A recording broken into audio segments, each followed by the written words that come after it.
Okay, so before we start trimming, I'm going to show you one of the tests that a lot of people leave a lot of weight right down here in this corner. Okay, they do a lot of trimming fine here, and that looks nice and symmetrical, but what we want to do is this has got an angle to it, so we're going to come in perpendicular until it pokes through, and then we're going to compare it to the rim, and you're going to see how much extra clay there is. So this pot would need a lot more trimming right around here. Okay, so what we're going to do is do the same thing on this guy. Okay, we're going to go right here in the middle.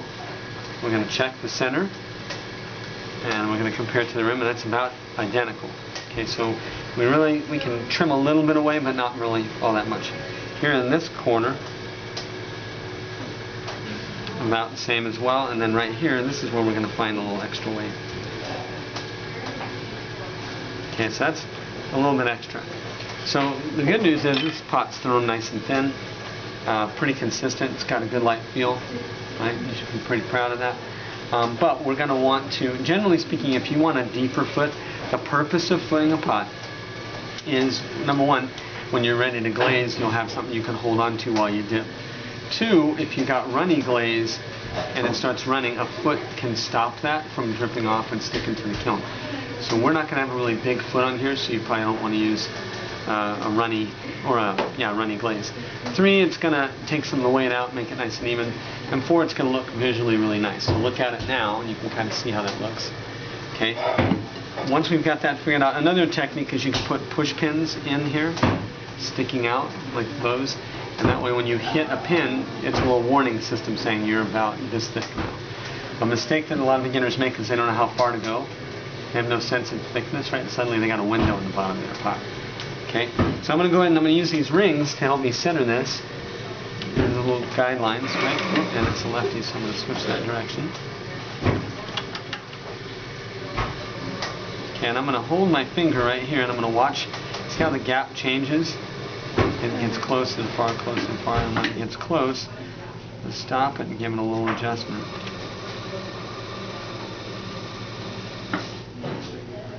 And then give it a little adjustment. Now if the pot's got a wobble to it, then you want to try and center this as close as you can to the bottom of the pot. If it has no, and if also the rim isn't level, then you're going to have to do a different way of trimming. You have to throw a dome and put it on the dome. But for now, we're going to take 2 balls of clay, and you're going to come at it at the opposite sides at the same time, and push down first and then in slightly. Don't push too hard in because you'll crack it. Push down and in like that. Okay, and then that's on there nice and snug. And what I usually do first is I define the outside edge of the foot. And if you got a flared out bottom like this, which a lot of beginners do, I usually take my finger and come in about a finger's distance. Okay, so this is going to be gone. Okay, and there's the outside of our foot. So I'll mark that, there's the outside, and then generally speaking, the inside will be right there. So we're going to trim a little bit of that, and we're going to trim a lot of that. Okay, but because we're already pretty thin, we can't go very far in here. So now what I'm going to do is I use the bigger tool for more trimming here. The other thing is if this is really ragged and irregular, trying to trim like that, you're going to bounce around and it's going to be impossible. Come in with the Sureform, that cheese grating tool, and smooth it out and then come in and trim it. Does that make sense? So I'm going to go ahead and I'm going to put my fingers right up on the blade. Okay, I'm going to put that finger there, put that finger there. I'm going to stay really close. I'm not going to hold it way out here because if it comes off, it's going to fly off the wheel and I get to watch it crash. But if I put one finger here, one here, and one here, and I'm anchored, okay, then I'm going to be able to hold that real tight, and I'm going to roll the tool. Right?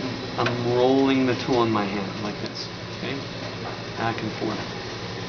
So I'm going to roll that tool back and forth, going down. Okay, that's one way to do it. Another way to do it is to come in right next to that point like this. Start going straight down. Now a lot of beginners do this too. They kind of carve straight down like that, and they come in and they flatten that out, and then they call that good. Okay, but you don't want that. What's wrong with that is that goes straight down, straight out, and then into the pot. What you want to do is you can come straight down like that. Okay. But then you're going to roll the tool into the shape of the pot. And actually, we're still good with the bigger tool. Watch how I take that and I'm going to roll that tool into the form. That makes sense? Okay. You see how this is ribboning and falling away? That's perfect. This is a great stage for trimming. If it ribbons and sticks, it's too wet. And the problem is once it sticks, then you got lumps and you're running over it, and then you got all this irregular stuff. If it shreds, it's too dry. Never trim a bone dry pot. You'll have to get it re-wet if you've got a bone dry pot. Okay, so I'm slowly pulling that down. Okay, all the way up to the base of the foot. And like I said, we're not going to go super deep. I'm going to give it maybe a little push. That's one way to check. Sometimes you can tap it and hear it where it's denser and more hollow. But maybe one more roll of the tool here.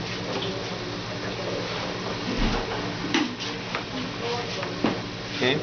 Now, for a foot to help with the glaze flow thing, I'm going to ask you to taper the foot in like this. Okay, see how it's got an inward taper, and then it comes back out. You make kind of a V in there, and the good thing about that is you're going to, when that flows, it's going to hit that notch, and hopefully it has to build up there before it moves on.